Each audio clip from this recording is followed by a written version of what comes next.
TV.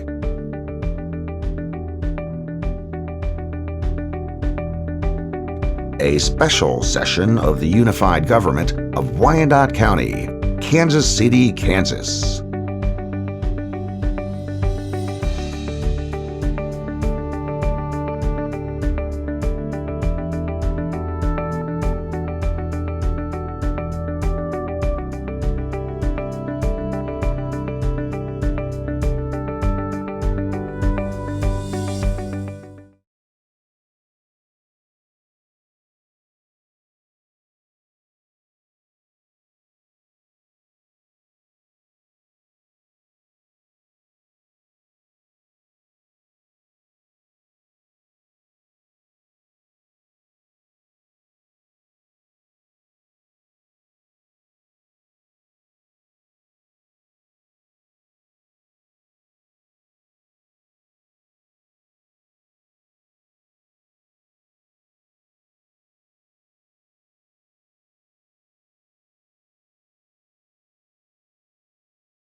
Good evening, everyone. We'll go ahead and call the meeting to order.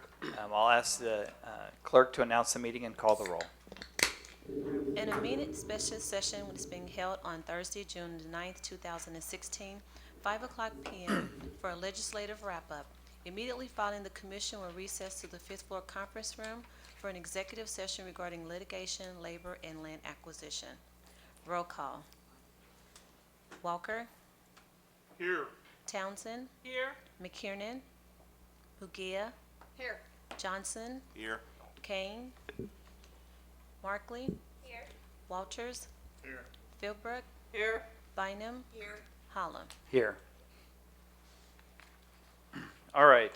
I'm going to turn this over. It's our Kansas Legislature update. We thought we were getting the end of the year update. And I just want to point out that Mike Taylor has a knack for drawing a crowd. So we appreciate all the citizens who are here in attendance tonight. Well, I have a huge YouTube following, so they'll catch it there. Mr. Taylor, it's all yours. Thank you very much. Good evening, Mayor and Commissioners.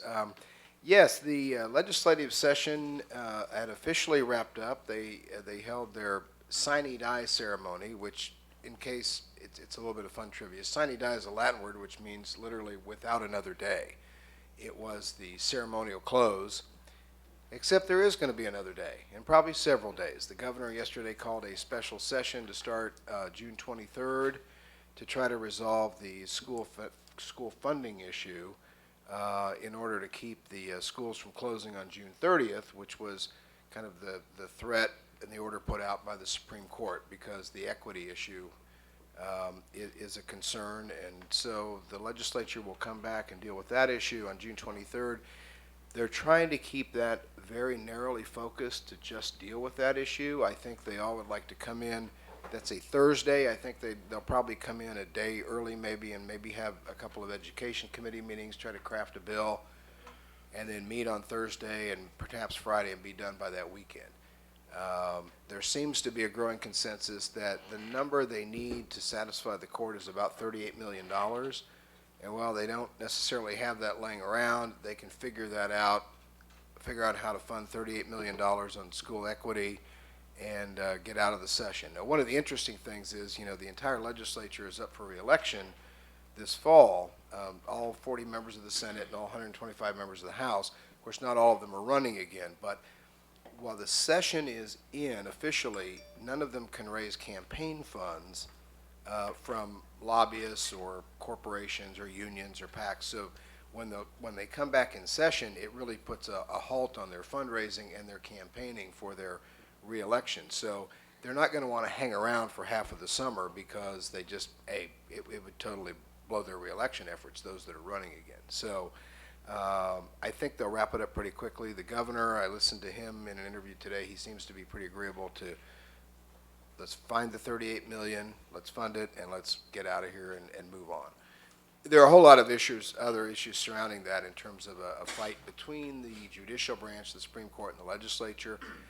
There may be some attempts to try to limit what the court can do, but for those of you that took ninth grade civics, it's kind of a constitutional platform of our country and our state, that you have three branches.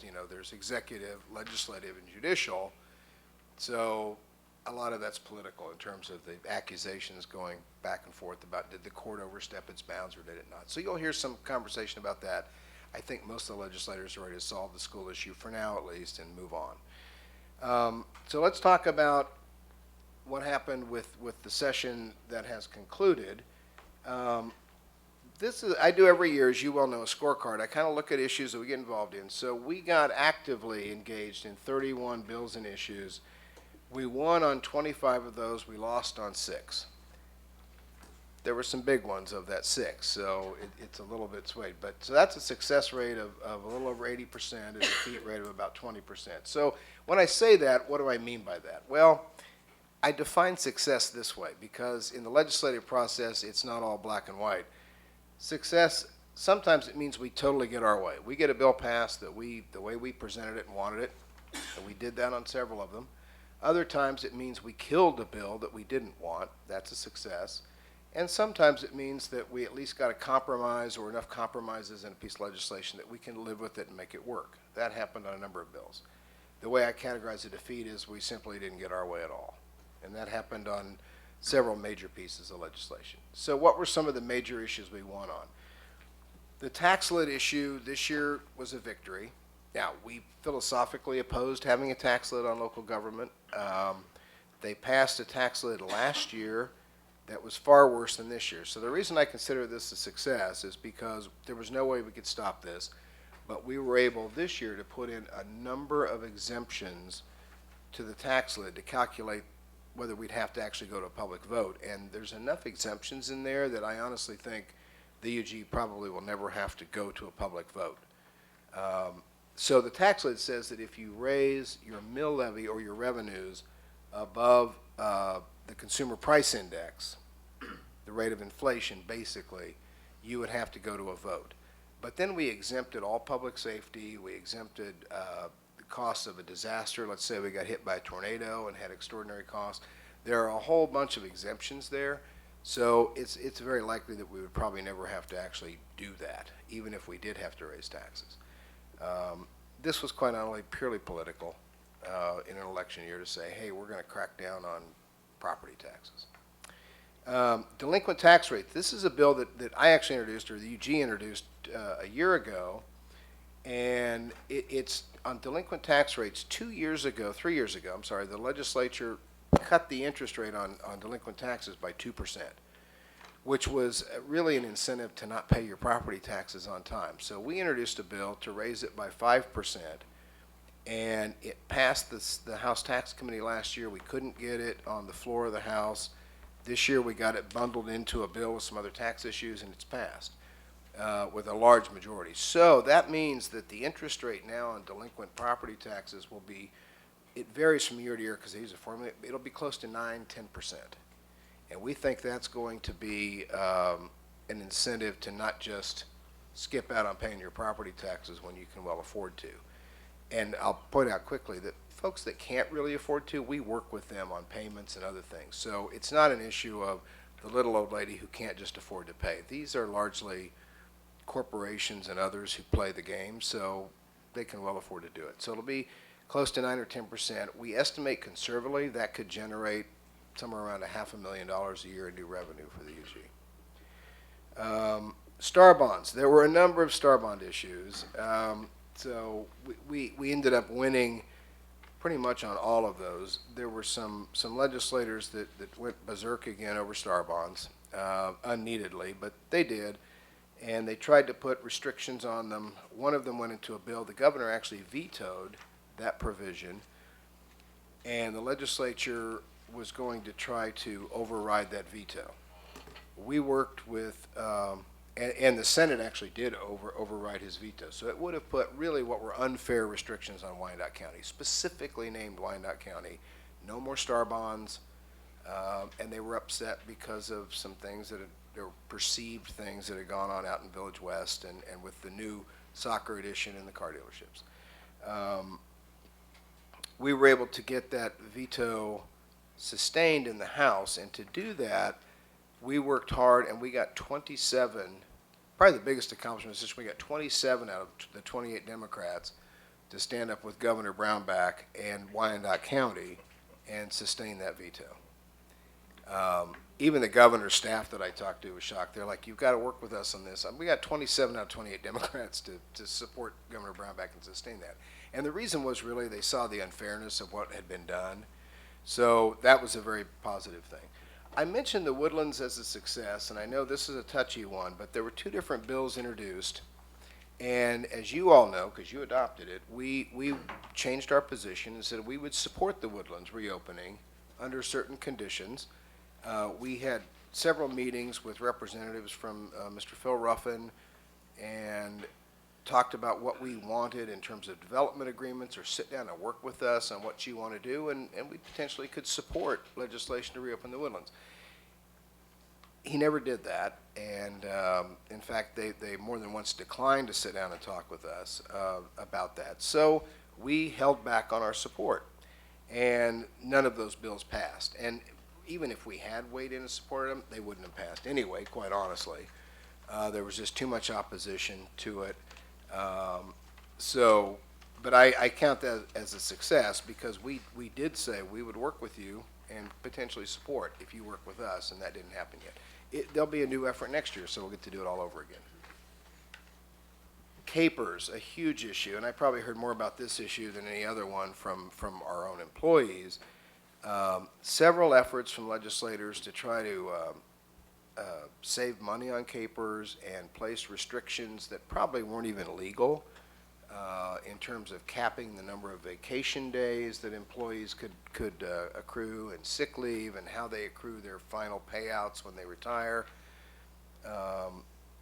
Probably none of it was legal, but they were pushing for it because they saw a few examples, extreme examples, and there were only a handful of them, where maybe there was one particular school superintendent who got a very large payout, the way he had negotiated his contract, and some legislators, it was in Johnson County, kind of went crazy over that and wanted to stop it. Well, we had a number of employees who were watching that, and we could have lost, I talked to Ron Green, I mean, we could have lost 200 or 300 employees before July 1st had one of these things passed, because they were just going to go, I'm done, and I've reached retirement and I'm going to quit. We were able to stop all of those efforts, so that was a huge success. KDOT funding, and you've all heard about how the governor keeps rating KDOT. Since Governor Brownback's been governor in 2011, it's close to $2 billion in highway funding that's been taken to fill holes in the general fund budget. One of the positives on this, and we engaged in this, was if you're going to take more money from KDOT, they've basically stopped all new road projects, and they're cutting back on maintenance projects. So the highway plan is being affected. The one thing they didn't do was take any of our local government money. And the UG, every year through the Special City County Highway Fund, which is KDOT funding, gets up between $7 and $9 million. And that would have been a huge hit, but they decided to leave that alone. So I think we have to count that as a victory, that we didn't lose that local funding, that money that comes directly to us to do roads. Another bill that we worked hard on with the police chief, in fact, it goes back to prior to Chief Ziegler, is when Chief Hansen was here, working with the region, law enforcement mutual aid. Missouri passed this bill 3 years ago, and in effect what it does is during a critical incident, say an active shooting incident, it allows our law enforcement, when they're called, to cross the state line into Missouri and vice versa to assist. They couldn't really do that before because of jurisdictional laws. They had no liability, So, and I'll give you the case example we talked about earlier. If you remember, a number of years ago, there was an active shooter at the Ward Parkway Mall. Killed several people. The Leawood Police Department was the first department to respond because it's right across State Line Road. They had no authority to actually arrest or shoot that active shooter. They had to wait till KCMO police got there. This bill takes care of that, so if they were called, they could actually cross the state line, deal with that. It was a big success, and so we got that done after 2 years. Municipal court fines. There was an effort, particularly from one legislator who didn't like that he kept getting tickets on I-35. So what he wanted to do was limit the way municipal courts handled traffic tickets. And what the bill said was that if a police department writes a ticket on a state or federal highway through their jurisdiction, 70% of the revenue has to go straight to the state of Kansas. Well, if you think about how that affects Wyandotte County, if you think about all the state and federal highways that run through our community, Leavenworth Road is a state highway all the way through our community. 18th Street, 7th Street, I-35, 635, 435, K32. The estimate was it would have cost us at least $500,000 a year by having to provide that 70. So we were able, and I give compliments to Judge Ryan. He came over, gave some really compelling testimony, as did some others from other communities, and we were able to stop that bill. And so that was a huge success, and again, a revenue positive kind of bill. I'm hitting highlights here. Now, here's what we lost. The abandoned housing bill. We've talked about this for a number of years. This is the effort that Representative Stan Fraunfelter has pushed for years in order to expedite the way we can deal with abandoned housing, blighted housing. We worked on this. The city of Topeka was a huge partner in this, as was the city of Wichita. And we got this bill to the point that it passed the Senate, it passed the House, and Governor Brownback vetoed it. And he used arguments in his veto message that, quite honestly, I'll just be blunt, were bogus. He talked about, oh, this is nothing but eminent domain, and some other arguments that we had actually over the past few years had totally debunked and explained why it's not. What it really was, and it kind of became known, it was more of a political payback to the city of Topeka and the Shawnee County delegation for some things that they did, and he was angry. And he knew that Topeka really wanted this bill, as did we, so he vetoed it. So we lost that effort. I'm not sure what we'll do in the future. The other major one was rental licensing. A bill got introduced to basically protect tenants, is how it got explained. It had nothing to do with the landlords or people who might be slumlords. It had to do with, we're going to protect the tenants' rights, and we don't want these inspectors going into these properties and inspecting them without the tenant's permission. We brought a number of folks over from Wyandotte County to testify. In fact, I worked with Livable Neighborhoods and Greg Talkin. I delivered a stack of written testimony that, I'm not kidding, was this tall, from different neighborhood groups that supported rental licensing. We had UG officials there. Overland Park has just adopted a rental licensing program. Hutchinson, Manhattan, Lawrence. it preempts us. We're going to have to be very creative in how we can now inspect, because what it basically says is if there's a tenant in that property, unless the tenant requests an inspection or allows the inspector to come in, you can't do it. If the property's empty between tenants, then we have a right to do that. We had several Wyandotte County KCK landlords who said, no, we think the program's good and we like it, but they're the reputable ones. So we're working on trying to figure out how to do it. It was totally, stepping on local control again. And so that one passed. It was a hard-fought battle, but it flew. Guns, we consistently lose on guns. If you go back several years, they preempted us over open carry, several other issues. What the legislation this year did has a direct impact. First of all, buildings that have adequate security, as you know, a metal detector and a guard, you can stop people from coming in with guns. They redefined what adequate security means in this legislation. And what adequate security now means is any security guard working a door, like the front door at City Hall or the back door at City Hall, or door, will have to be armed. If they're unarmed, without a weapon, it's not adequate. So we're having to work with our employees and figure out how we deal with that issue, and basically we're going to have to arm all of our security guards to work the doors. Do they have to be armed with a gun, or can they be armed with a machete? I think they're requiring a gun. I think it means a gun, yes. A loaded gun, as a matter of fact.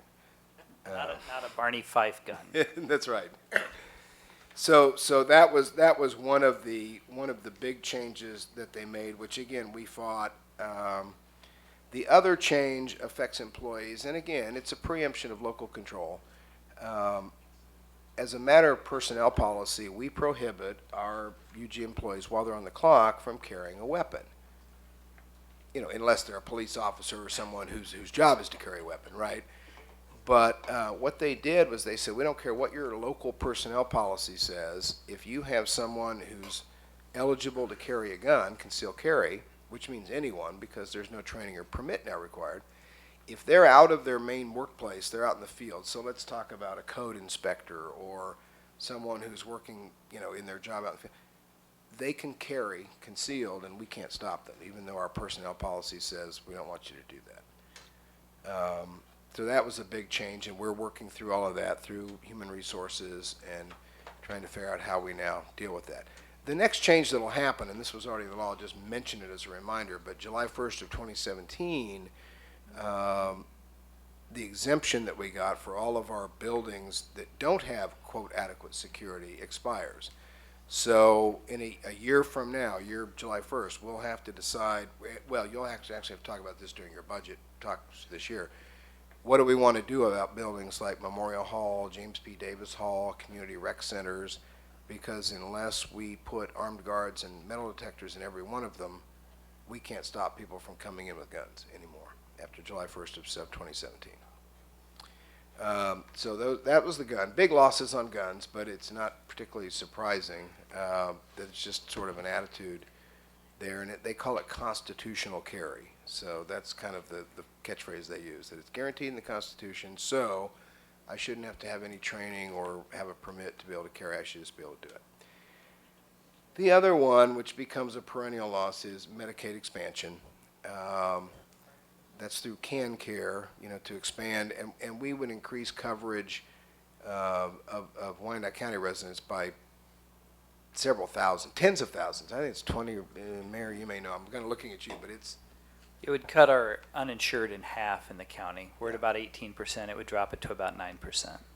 So it cut the uninsured in Wyandotte County in half. And It's a huge we've issue. actually made some huge progress since 2010. I've got some statistics that show that we've actually done a great job of, through the Affordable Care Act, of getting people, encouraging people, recruiting them, getting them signed up. So we've actually done a great job of cutting the number of uninsured in Wyandotte County.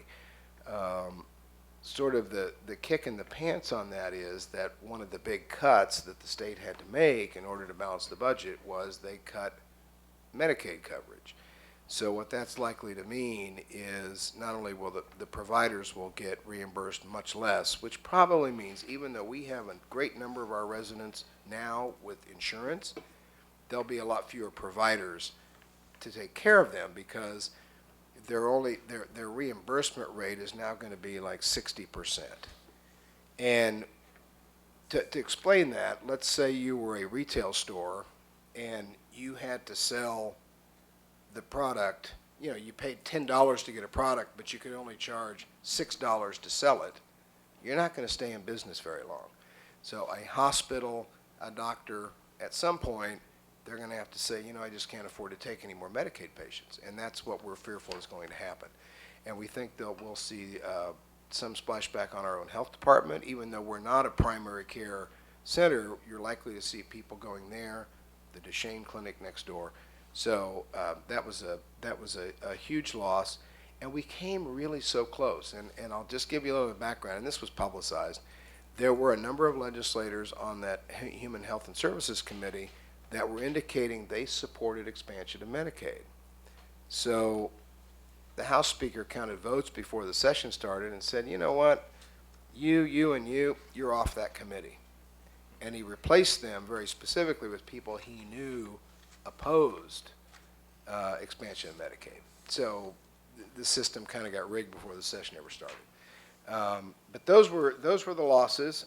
There's a lot more on the sheets I left in front of you. I wasn't going to take the time to go through every single one because there are lots of issues that were a lot smaller but still important. But those are kind of what I view as the highlights of the session. So we've still got a few minutes left. I'll just open it up for questions, or if there's any other issue you saw in here that you want to inquire about, please ask.